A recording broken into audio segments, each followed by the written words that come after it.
Another eerie story, and don't forget to follow and like so I can get you history, mystery, conspiracy, and everything in between. So this is a personal story that happened to us. We stayed at Oak Alley Plantation, which is right outside of New Orleans, Louisiana, and there's so much history there, guys. So my sister was really, really pregnant, and we walked a ton through New Orleans that day, and then that night we were going to stay at Oak Alley Plantation. You can stay in the they were free slaves, their living quarters that they now have into homes. And it's just for like people to stay and do the tour. You cannot stay in the plantation house because it's way too haunted. There's way too much activity. Even the people that work in the house do not like being in there.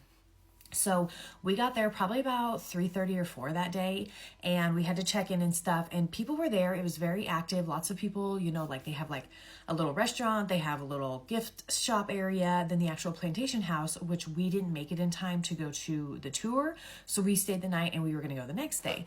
And so we got there mid-afternoon and got into our little house, which was literally a two-room house, not even a bedroom. So the living room had been made kind of into like a bedroom, and then there was the actual bedroom, and this is how they used to live. And so we went and got some groceries and stuff like right up the street. And it was just us. By then everyone had left. It was just us staying there that night. And in the past, like there's like 8 or 9 different little houses that are booked out a lot of the times. That night it was just us. So we went and got groceries, like I said, and then came back, and then we're walking around. You can just walk around, do whatever you want. So we're walking around the property, and there's this cat that starts joining us, and his name is Alley Cat. They told us about it when he checked in. They said there might be someone joining you later. His name's Alley Cat. Whatever, didn't think anything of it. You know in Hocus Pocus how like that cat could like talk to people? Like it is like that. It was like it was like Alley Cat was just there to protect us. It was super strange, but we loved him. And so we scooped Alley Cat up, and he'd walk with us and go everywhere. Well, then when it got time to go to sleep and go in the actual little houses, Alley Cat wanted to come with us. So we, let him do his thing outside, and then he just walked right in like he owned the place. So, okay, no problem. So my little sister and mom sleep in one bed, and me and my twin, the pregnant one, sleep in the other bed. And right where we're sleeping and I'm facing is this giant mirror right above the fireplace, right? And this is a really small area, but this is they had your fireplace that connected the 2 rooms together where they would do their heating and their cooking.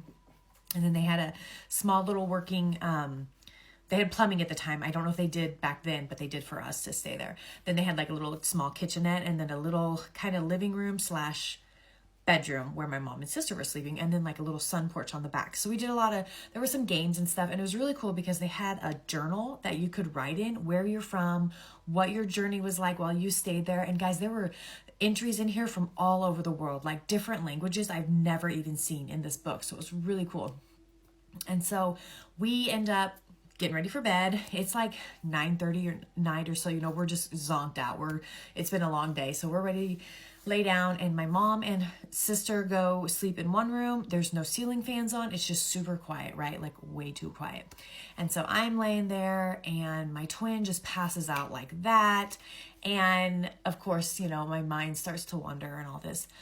So I'm, of course, trying not to look at the mirror, but I naturally am drawn to look at the mirror just to make sure nothing's looking back at me, like how we always subconsciously think. So then I finally start to doze off a little bit. And then Alley Cat jumps up on me. No problem. So I snuggle Alley Cat in between both of us. And then I doze back off a little bit. And then all of a sudden, like at midnight, the radio clicks on right next to me. And it's just like pure static. And I'm like freaking out, and I'm like beating my sister, who's just dead to the world. She is passed out. And Alley Cat like looks up at me and just kind of looks around, and I'm like, I don't know what's going on. Who in the world would set an alarm for midnight if that's what it was? But it was just pure static. So I'm like beating it, and it finally shuts off, and I'm freaking out. I mean, my sister has claw marks on her arm. Still did not wake up. So finally, I eventually fell asleep. I mean, this is one of those nights where you hold your bladder all night because you just don't want to get up. You don't know what you're going to see. There's so much activity all around. Like it was during plantation days, all sorts of stuff happened. Not necessarily in this house, but just at this location. And so about 6 a.m, I'd say, we hear dum, dum, dum, dum under our bed. And we both like shoot up, me and my twin. We like look around and we're expecting the cat. No, Alley cat is sitting right next to us. Something's like beating underneath our bed. So we both look at each other and, you know, try to figure it out. No idea. No idea what it was. So then we run over to my mom's room to see if they're okay, whatever. And the ceiling fan's on. I was like, did you turn the ceiling fan on?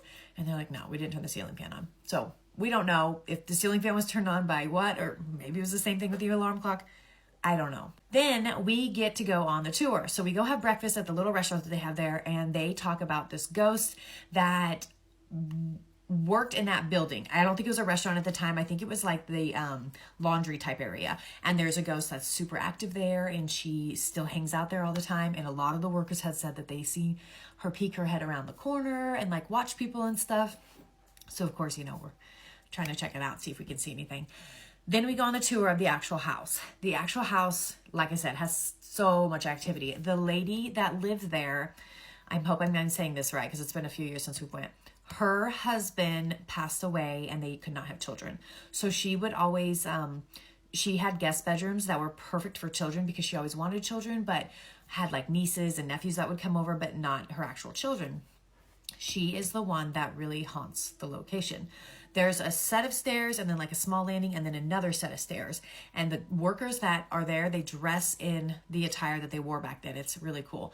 And there are certain areas in the house they will not go. They're like, no, I get way too bad of a feeling in there. I get sick. I've seen things that like they make me uncomfortable. I don't go in there.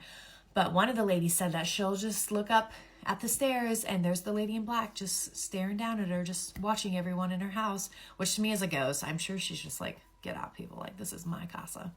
But also we are out on the front balcony, which Oak Alley, I'm going to put a picture of it because it's absolutely gorgeous. People get married there. Like it is so pretty.